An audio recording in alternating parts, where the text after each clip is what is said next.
ಎಲ್ಲರಿಗೂ ನಮಸ್ಕಾರ. ಎಲ್ಲರೂ ಹೇಗಿದ್ದೀರಾ ಫ್ರೆಂಡ್ಸ್? ನಾನು ತುಂಬ ಚೆನ್ನಾಗಿದ್ದೀನಿ, ನೀವು ಚೆನ್ನಾಗಿದ್ದೀರಾ ಅಂದ್ಕೊಂಡಿದ್ದೀನಿ. ನಾನಿವತ್ತು ಬೆಳಗಿನ ತಿಂಡಿಗೆ ಅಂತ ಹೇಳಿ ಅವಲಕ್ಕಿ ಮತ್ತು ರವೆ ಬಳಸ್ಕೊಂಡು ದೋಸೆ ಮಾಡ್ತಾಯಿದ್ದೀನಿ. ತುಂಬ ರುಚಿಯಾಗಿರುತ್ತೆ, ಸಿಂಪಲ್ ಕೂಡ. ಬನ್ನಿ ಹೇಗೆ ಮಾಡೋದು ಅಂತ ನೋಡ್ಕೊಂಡು ಬರೋಣ.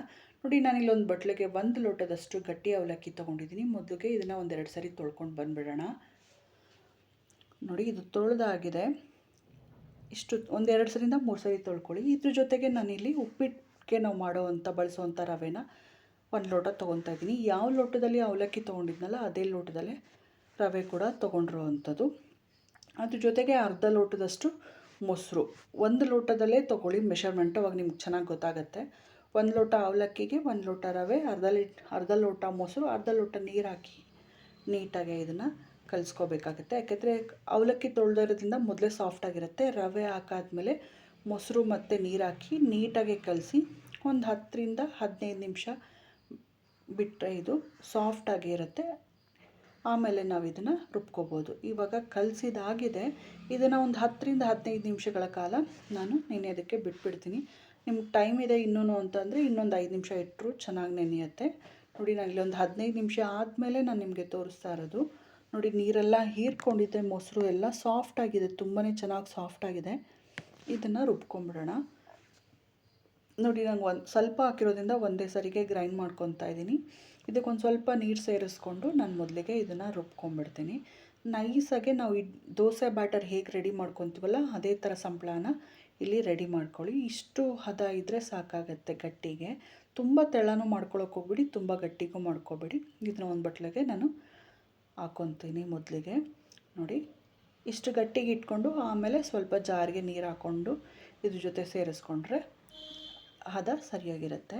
ನೋಡಿ, ಇವಾಗ ಇದ್ರ ಜೊತೆಲೇ ಸ್ವಲ್ಪ ಜಾರಿಗೆ ರುಬ್ಬಿರೋಂಥ ಜಾರಿಗೆ ಸ್ವಲ್ಪ ಒಂದು ಅರ್ಧ ಲೋಟದಷ್ಟು ನೀರು ಹಾಕಿ ನಾನಿಲ್ಲಿ ಸೇರಿಸ್ಕೊತೀನಿ. ನೋಡಿ, ನೀರು ಹಾಕಿದಾಗಿದೆ.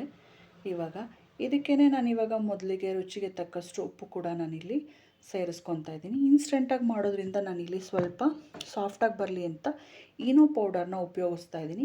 ಇದರಲ್ಲೊಂದು ಅರ್ಧ ಹಾಕ್ಕೊಂಡ್ರೆ ಸಾಕಾಗತ್ತೆ.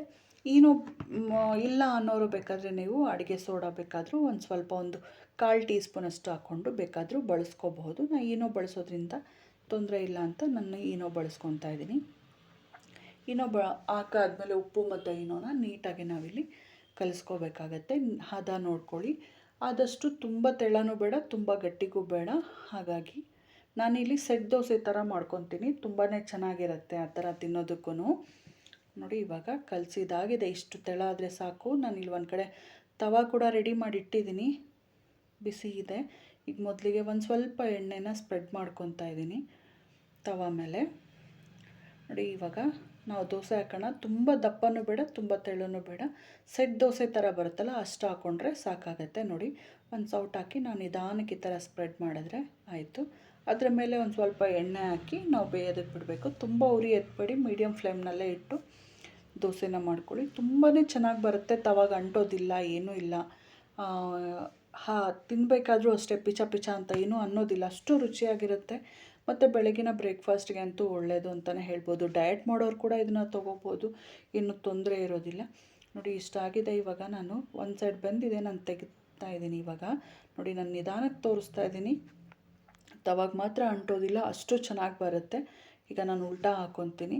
ಕೆಲವರು ಉಲ್ಟಾ ಹಾಕಿದ್ರೆ ಅಂಟುತ್ತೆ ಅಂತ ಹೇಳ್ತಿರಲ್ಲ, ಏನೂ ಆಗೋಲ್ಲ. ತವದ ಮೇಲೆ ಹಾಕಿದ್ರೂ ಅಂಟಲ್ಲ, ಏನೂ ಇಲ್ಲ. ನಾವು ನಾರ್ಮಲಾಗಿ ಹೇಗೆ ದೋಸೆ ಮಾಡ್ತೀವಲ್ಲ ಅದೇ ಥರನೇ ರುಚಿ ಬರುತ್ತೆ. ನೋಡಿ, ನಾನು ಇವಾಗ ತೆಗೆದು ತೋರಿಸ್ತೀನಿ. ತವಾಗೂ ಕೂಡ ಅಂಟಿರಲ್ಲ, ಅಷ್ಟು ಚೆನ್ನಾಗಿರುತ್ತೆ. ನೋಡಿದ್ರಲ್ಲ. ಇದೇ ಥರ ಸಿಂಪಲ್ ಆದಂಥ ರೆಸಿಪೀಸ್ಗೆ ನನ್ನ ಚಾನಲ್ನ ನೋಡಿ ಅಂತ ಹೇಳಿ ಕೇಳ್ಕೊತೀನಿ.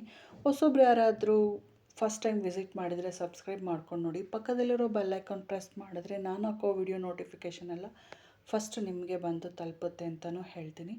ಸೊ ನಾನು ಮಾಡೋ ರೆಸಿಪೀಸ್ ಇಷ್ಟ ಆಯಿತು ಅಂದರೆ ಫ್ಯಾಮ್ಲಿ ಫ್ರೆಂಡ್ಸ್ಗೆಲ್ಲ ಶೇರ್ ಮಾಡಿ ಅಂತ ಹೇಳಿ ಕೇಳ್ಕೊತೀನಿ. ಸೊ ಇದೇ ಥರ ಸಪೋರ್ಟ್ ಮಾಡಿ ಅಂತಲೂ ಕೇಳ್ಕೊತೀನಿ. ನೋಡಿ, ನಾನೀಗ ಮತ್ತೊಂದು ದೋಸೆ ಹಾಕಿನೂ ತೋರಿಸ್ತಾ ಇದ್ದೀನಿ. ಅದ್ರ ಮೇಲೇ ದೋಸೆ ಮಾತ್ರ ತುಂಬ ಚೆನ್ನಾಗಿ ಬರುತ್ತೆ, ಅಂಟೋದಿಲ್ಲ, ಅಷ್ಟೇ ರುಚಿಯಾಗಿರುತ್ತೆ. ಸೊ ನೀವು ನಿಮ್ಮ ಮನೆಯಲ್ಲಿ ಟ್ರೈ ಮಾಡಿ ಹೇಗೆ ಬಂತು ಅಂತ ತಿಳಿಸಿ. ಅಕಸ್ಮಾತ್ ಇದೇ ಥರ ನೀವು ಮಾಡಿದರೆ ಅದನ್ನು ನನಗೆ ಒಂದ್ಸರಿ ತಿಳಿಸಿ ಅಂತ ಹೇಳ್ತಾ ಇದ್ದೀನಿ. ನೋಡಿ, ನಾನು ಮತ್ತೆ ದೋಸೆ ಹಾಕಿ ತೋರಿಸ್ತಾ ಇದ್ದೀನಿ. ಅಂಟೋದಿಲ್ಲ, ಅಷ್ಟು ಚೆನ್ನಾಗಿ ಬರುತ್ತೆ. ಒಂದು ಚೂರು ಕಿತ್ತೋಗಲ್ಲ, ಏನೂ ಇಲ್ಲ, ನಾರ್ಮಲಾಗೇ ಬರುತ್ತೆ.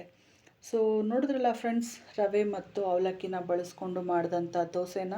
ಸೊ ನೀವು ನಿಮ್ಮ ಮನೇಲಿ ಟ್ರೈ ಮಾಡಿ ಅಂತ ಮತ್ತೊಮ್ಮೆ ಹೇಳ್ತೀನಿ. ಇಲ್ಲಿವರೆಗೂ ಯಾರೆಲ್ಲ ವಿಡಿಯೋ ನೋಡಿದ್ರು ಅವರಿಗೆಲ್ಲ ತುಂಬ ಹೃದಯದ ಧನ್ಯವಾದಗಳು. ಸಪೋರ್ಟ್ ಮಾಡ್ತಾಯಿರಿ. ಯಾವುದಾದ್ರು ರೆಸಿಪೀಸ್ ಬೇಕು ಅಂದರೆ ಕಮೆಂಟ್ ಮಾಡಿ, ಖಂಡಿತವಾಗಿಯೂ ನಾನು ಮಾಡಿ ತೋರಿಸ್ತೀನಿ. ಸೊ ಫೈನಲಾಗಿ ನಮ್ಮದು ದೋಸೆ ರೆಡಿ ಆಗಿದೆ.